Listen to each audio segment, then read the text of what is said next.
سي حسن، بداية تقييمك للمباراة ديال امام الرجاء والوداد.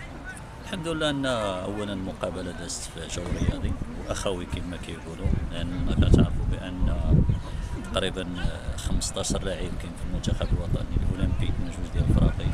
المقابله فريق الرجاء البيضاوي كيستاهل المكانه اللي فيها الان، كيحتل الرتبه الاولى، قدم مقابله جيده.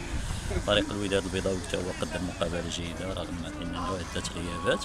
الحمد لله كما قلت لك، وكانت ارضيه الملعب في المستوى الكبير كنشوفوا مقابله احسن. فكان بالنسبه لا كونسيرفاسيون ديال الرجاء كانت احسن من فريق الوداد، ولكن في الاخير كتبقى نتيجه تعادل منصفه للفريقين. كنظن بان كما قلت لك الاهم هو ان المقابله دازت في جو رياضي. نتمنى ان المقابله ديال غدا ان شاء الله حتى هي تدوز في هي جو اللي بغيت رياضي. نتكلم معك عليك، كيفاش كتوقع مباراة الوداد؟ فبالنسبه للوداد والرجاء، الان الرجاء كتحتل مراكز مزيانه، عندها مقابلات مؤجله. فكنظن بان هذا الديربي هذا ما كتشوفش الفريق اللي احسن من الاخر، فالمقابله ديال الديربي كتكون عندها واحد الصبغه خاصه. فكما قلت لك نتمنى ان يكون الحضور الجماهيري، كذلك الاجواء تكون رياضيه واخويه بين اللاعبين.